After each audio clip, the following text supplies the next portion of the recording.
May she rest in peace. Long live the king. My husband and I share the same values, although our background is a little different. Mon mari et moi, nous partageons les mêmes valeurs, malgré que notre parcours est un peu différent. I was born in Caracas, Venezuela, and my family immigrated to Canada in 1995. In a working class neighborhood in the east end of Montreal. Hochelaga-Maisonneuve, puis Pointe-aux-Trembles. Je suis née à Caracas, Venezuela, et ma famille a immigré ici en 1995 à Montréal, dans le quartier de Hochelaga-Maisonneuve et puis Pointe-aux-Trembles. En tant que mujer latina, es un placer y un orgullo de poder ser una voz fuerte para el pueblo latino y para muchos inmigrantes.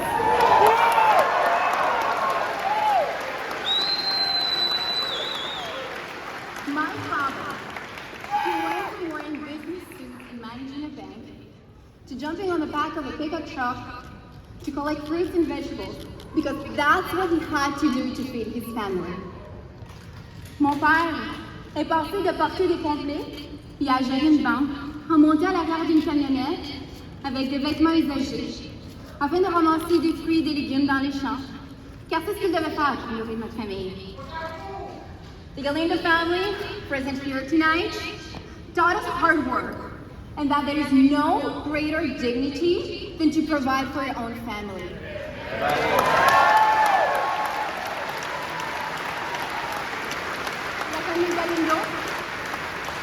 La famille Galindo présente ici ce soir, nous a enseigné qu'il faut travailler fort et qu'il n'y a pas plus grande dignité que de subvenir aux besoins de votre famille.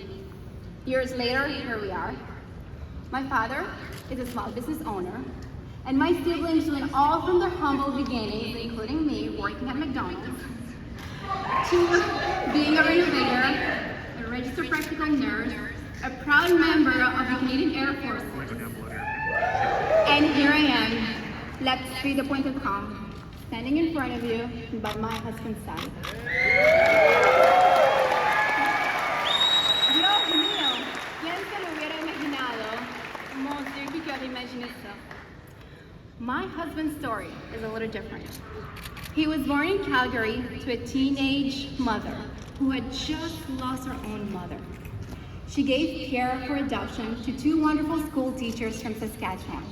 And again, they're all present here tonight. L'histoire de mon mari est un peu différente. Il est né à Calgary d'une mère adolescente qui venait tout juste de perdre sa propre mère. Elle a donné Pierre en adoption à deux merveilleux professeurs d'école élémentaire provenant de la Saskatchewan et ils sont présents ici ce soir. So, we both grew up the same way. Our families living paycheck to paycheck, knowing that filling your tank of gas, it is not a luxury, but a way of transportation to go to work and to bring your children to school. Donc, nous avons grandi très similairement, nos familles vivant toujours en attendant le prochain chèque de paie, en sachant que faire le plein d'essence n'est pas un luxe, mais un moyen de transport pour aller travailler ou amener vos enfants à l'école. So, ladies and gentlemen, mesdames et messieurs, a principled man, a good son, a wonderful father, and a loving husband.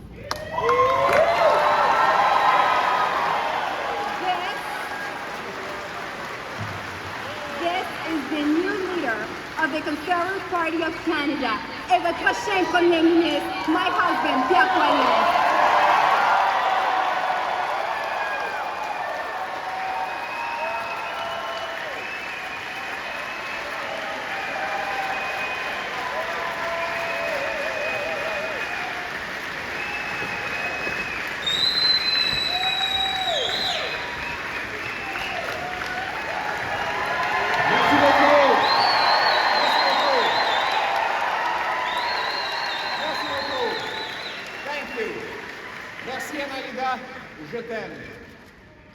I begin on behalf of everyone here, expressing my sorrow at the passing of our beloved Queen. Two tiny words, the Queen. Yet on every continent, those two words conjure up more than a picture. They also express an idea, the idea of decency and duty. Elizabeth II, though she might have recoiled at the thought, was the world's most famous woman.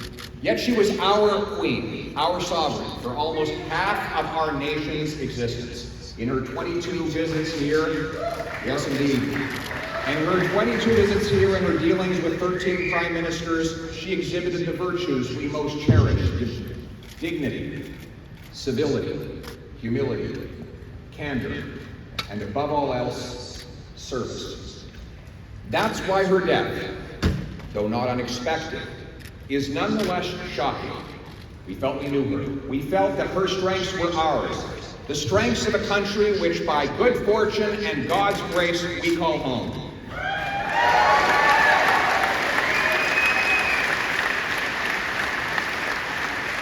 And that, perhaps, is why I feel a small catch in my throat when I utter the words that no leader has stated in this country for over 7 decades: God save the King.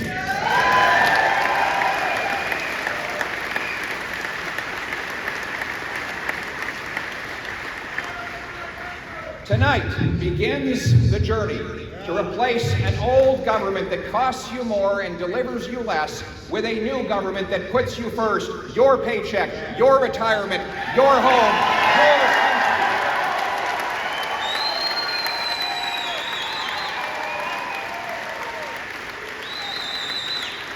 By tackling liberal inflation, we'll put you back in control of your life and your money. Le travail commence ce soir pour remplacer ce vieux gouvernement qui vous coûte plus cher et qui vous apporte moins avec un nouveau gouvernement qui vous place en premier: votre chèque de paie, votre retraite, votre maison, votre pays.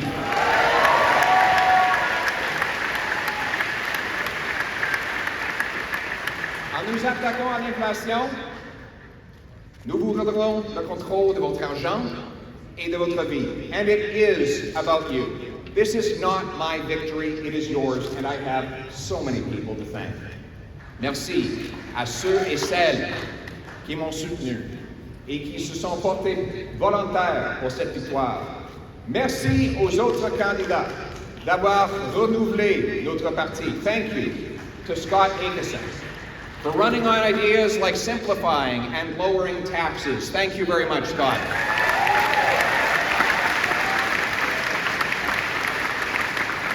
Thank you to Roman Baber for standing up for and making sacrifices for freedom for everybody.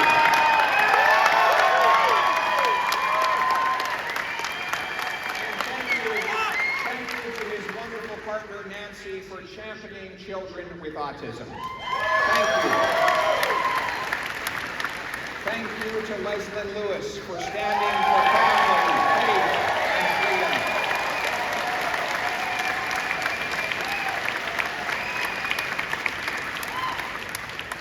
And to her husband John for supporting her along the way. Thank you. And thank you to Jean Charest for your service to our country.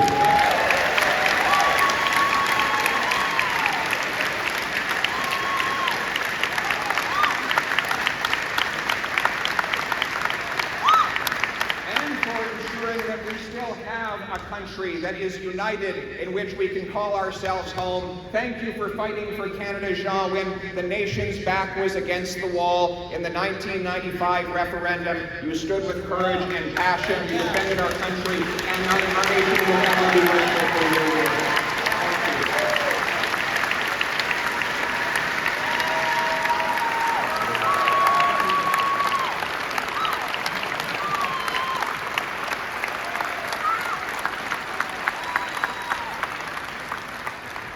Ça fait à peu près 40 ans que Jean est en politique, au niveau provincial et fédéral.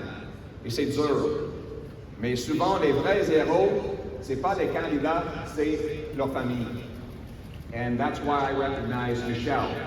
For those 4 decades, there have been countless occasions when her husband was fighting causes on behalf of all of us, when you had to carry the extra load and take the extra sacrifice, countless invisible sacrifices, and we as a nation, we as a party, we thank you, Michelle. Merci beaucoup.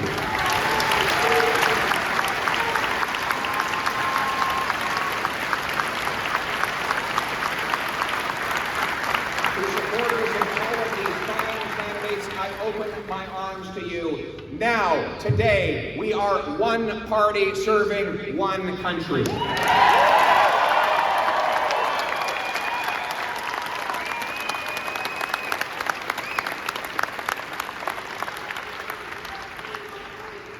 Most importantly, thank you to my brilliant and beautiful wife.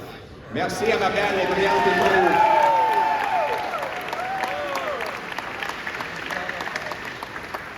Pour avoir été mon ange, mon pilier, tout au long de cette folle aventure. Tu as rendu cela possible.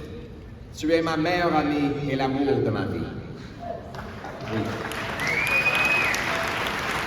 À la famille d'Anaïda qui a pris soin de nos enfants lorsque nous étions sur la route, vous avez rendu cela possible.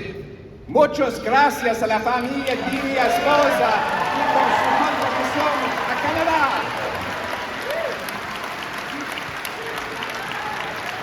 Bien dicho. So that's all the Spanish I speak. If you ever come over to our house for one of our grand family gatherings, it's usually 20 Latinos and Latinas arguing, telling jokes, telling stories in Spanish, and one guy standing around having no idea what anyone else is saying. My wife's family not only raised this incredible woman, but they came to this country from Venezuela with almost nothing. And they have since started businesses, raised kids, served in the military, and like so many immigrant families, built our country.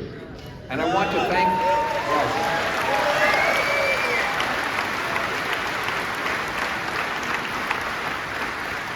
I want to thank my brother Patrick, my father Don, his partner Ross, my mother Marlene, and even my biological mother Jackie is here today. Yes.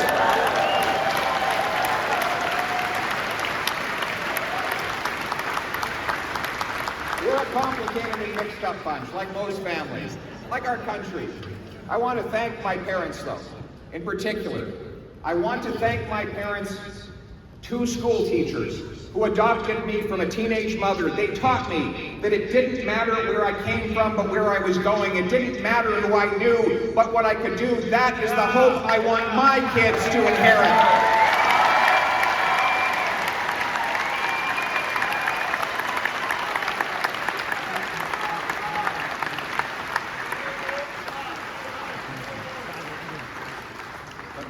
That hope has melted into worry for many.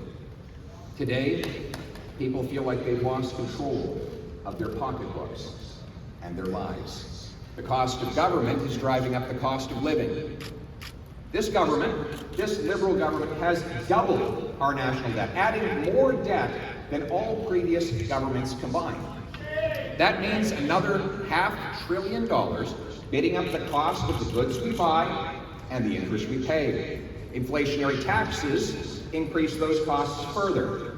Now, they plan to triple the carbon tax on gas, heat, and everything else. Le coût du gouvernement augmente le coût de la vie. Ce gouvernement a ajouté à notre dette nationale plus que tous les autres gouvernements dans l'histoire de notre pays. Ça veut dire 500 milliards de dollars qui ajoutent à l'inflation et aux augmentations des taux d'intérêt. C'est le gouvernement le plus cher dans notre histoire. It is the most expensive government in history. And the more they spend, the more things cost. The result? Families downgrade their diets to cover the 10% year-over-year jump in food prices. Seniors delay their retirements and watch their life savings evaporate with inflation.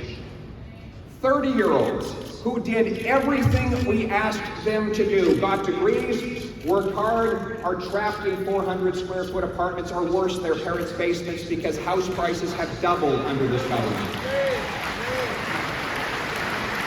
And those who do own homes are paying more interest on their mortgages, even though this government promised interest rates would not rise for years. Les mères monoparentales mettent de l'eau dans le lait de leurs enfants pour pouvoir se permettre la hausse de 10% de la nourriture d'une année à l'autre. Les personnes âgées voient leurs économies s'évaporer avec l'inflation. Des jeunes de 30 ans qui ont fait tout ce que nous avons demandé d'eux, obtenir un diplôme, travailler fort, vivre dans le sous-sol de leurs parents parce que les prix des maisons ont doublé. Et ceux qui ont une maison paient davantage d'intérêts pour leur hypothèque. No wonder people are worried. Most are lucky to be just getting by. Many are falling behind. And there are people in this country who are just hanging on by a thread. These are citizens of our country. We are their servants. We owe them hope. They don't need a government that sneers at them, looks down on them, calls them names. They don't need a government to run their lives. They need a government that can run a passport office.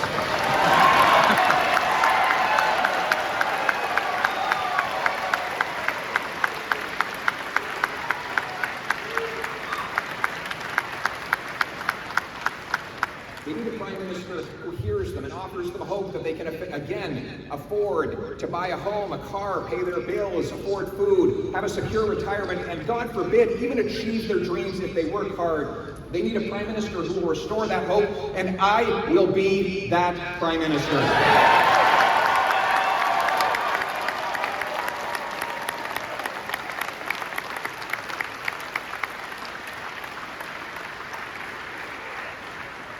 We will rekindle the hope that people's paychecks and savings can again buy a decent life. We will make government affordable so that life is affordable. We'll cap spending and cut waste to reverse inflationary deficits and taxes. That includes axing new taxes on your paycheck, gas, heat, and other essentials. It means fighting climate change with technology and not with taxes. We will restore hope that hard work will again pay off. Do you know that today, if a single mom with 3 kids earning $55,000 a year goes out and earns another dollar, she loses 80 cents of it to taxes and clawbacks, so she can't get ahead. I will reform programs and cut taxes so that when that single mother and people like her earn more, they keep more, and hard work always pays off in this country.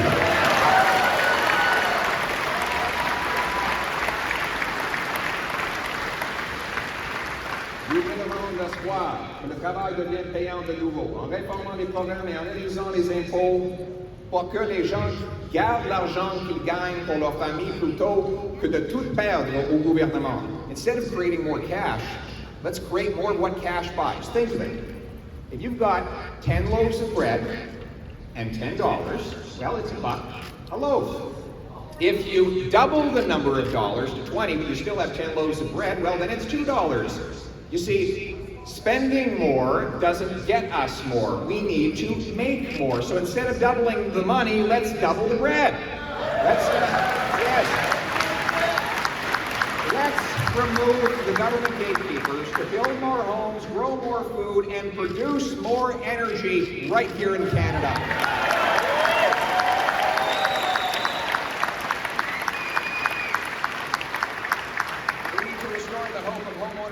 Right now, youth and newcomers can't get a home because local government gatekeepers block housing with heavy fees and long delays for building permits, leaving us with the fewest houses per capita of any country in the G7, even though we have the most land to build on. A Poilievre government will require big cities that want federal infrastructure money to speed up and lower the cost of permits and to approve affordable housing around all transit stations so that our young people can live there and don't even need to afford a car. We'll sell off 15% of the underutilized 37,000 federal buildings to turn them into housing and use the proceeds of sale to reduce our deficit. In other words, stop printing money, start building homes for our people. Speaking of homes, we must make stuff here at home again, here in Canada. Look, trade is great. Trade is just great, but we learned during COVID that we can't count on the rest of the world to take care of us. That is why we must be the best place on earth for workers and businesses to build factories, mine critical minerals for electric cars, and develop other resources. Right now, we lose wages because we import 130,000 barrels of overseas oil, mostly from dictators, every single day, even though we have the third largest supply right here in Canada. And that is all because our government prefers dirty dictator oil to responsible Canadian energy. We will repeal this government's anti-energy laws and replace them with a law that protects our environment, consults First Nations, and gets things built. We will greenlight Newfoundland and Labrador's planned increase in oil production, which will allow us to fully replace every single barrel of oil we're importing from abroad, and within 5 years we will set the goal to end dictator oil in Canada altogether.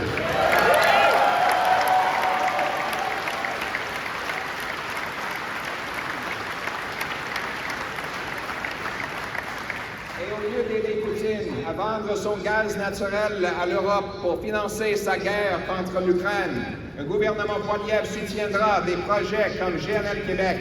Nous savons tous que les Québécois ont une source d'énergie propre, l'hydroélectricité, qu'ils peuvent utiliser pour liquéfier le gaz naturel sans émission. L'Europe a besoin d'acheter du gaz. Voici le choix. Certains préfèrent que l'argent du gaz naturel finance les armes de guerre de Poutine. Moi, je veux que cet argent-là finance les chèques de paie pour Jean-Marc Tremblay, le soudeur du Saguenay. We will greenlight mining and manufacturing minerals like lithium, cobalt, and copper to make electric cars and batteries. We will allow for technology to be unleashed here instead of our money to go to foreign dictatorships. And that also includes repatriating food production by standing with our farmers here at home.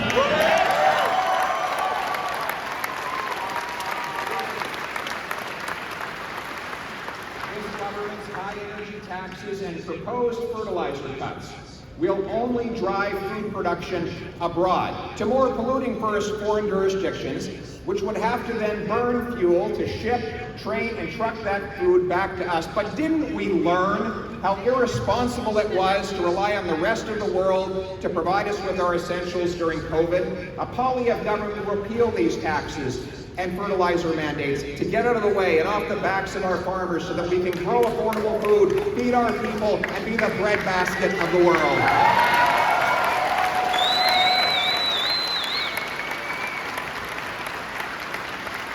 We will restore to First Nations more control of their land, money, and decision-making, and those communities that want to develop resources and invite commerce to fight poverty will have an ally rather than an obstacle in me. We must remove other unneeded barriers by axing the disastrous Arrive Can Act.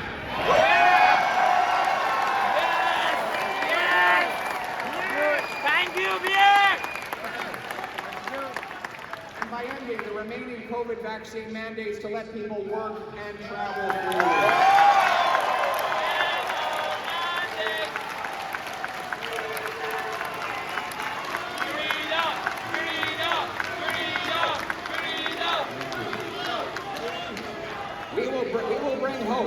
We will bring hope to doctors, nurses, engineers, and others who are immigrants to this country but are blocked from working in their professions for no other reason than that they come from another country. We'll team up with provinces to guarantee that within 60 days, an immigrant applying to work in their profession will get a yes or no based on their tested abilities, not based on where they come from. We'll back up 30,000 small study loans for those in need of time off work to study up to the Canadian standard. Enough talking, remove the gatekeepers to get more doctors, more nurses, more engineers, and more inflation-proof paychecks for our brilliant immigrants.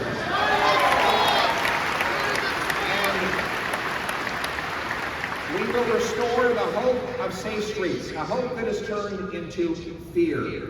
in all too many places after killings in Vancouver, Montreal, Toronto, and most recently, Saskatchewan. Weakened laws allow chronic and violent reoffenders out of prison early at great danger to our people.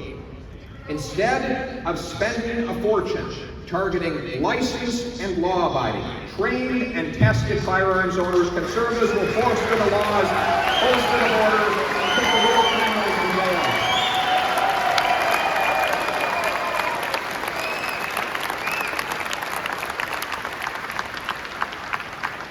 Et ils redonneront de l'espoir aux Québécois afin qu'ils puissent reprendre le contrôle de leurs décisions et de leur vie, au lieu d'être contrôlés par un gouvernement centralisateur et woke à Ottawa. Vous savez, la langue française m'occupe une place toute spéciale dans mon cœur. Mon père, qui a des origines canadiennes-françaises, et qui vient d'un village françaissois, m'a transmis l'importance de préserver le français dès mon plus jeune âge. En grandissant à Calgary, malheureusement, j'avais trop peu d'occasions de le parler, donc j'ai beaucoup de travail à faire.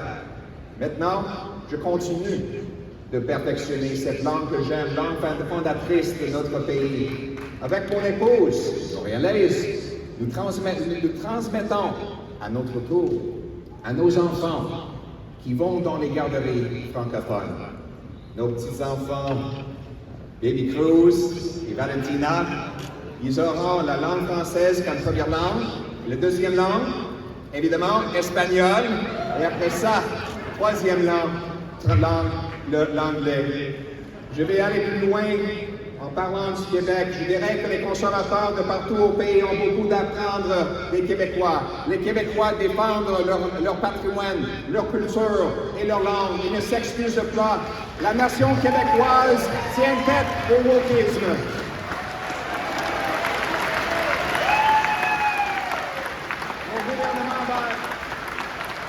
Mon gouvernement ne va pas se mettre le nez dans tout. Un État fédéral plus petit va faire grandir des citoyens du Québec et du Canada. Small government makes for big citizens who own their homes, build their dreams, raise their families, look out for their neighbors, and earn powerful paychecks and savings free from inflation and overtaxation. We will restore Canada's promise in a country where it doesn't matter who you love, or if your name is Smith or Singh, Martin or Mohammed, Chang or Charles.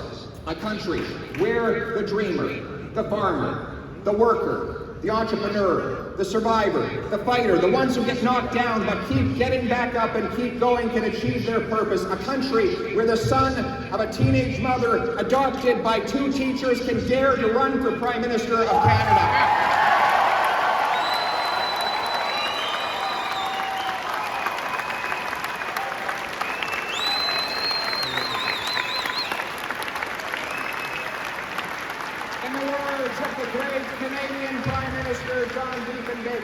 I am a Canadian, a free Canadian, free to speak without fear, free to worship God in my own way, free to stand for what I think right, free to oppose what I believe wrong, free to choose those who shall govern my country.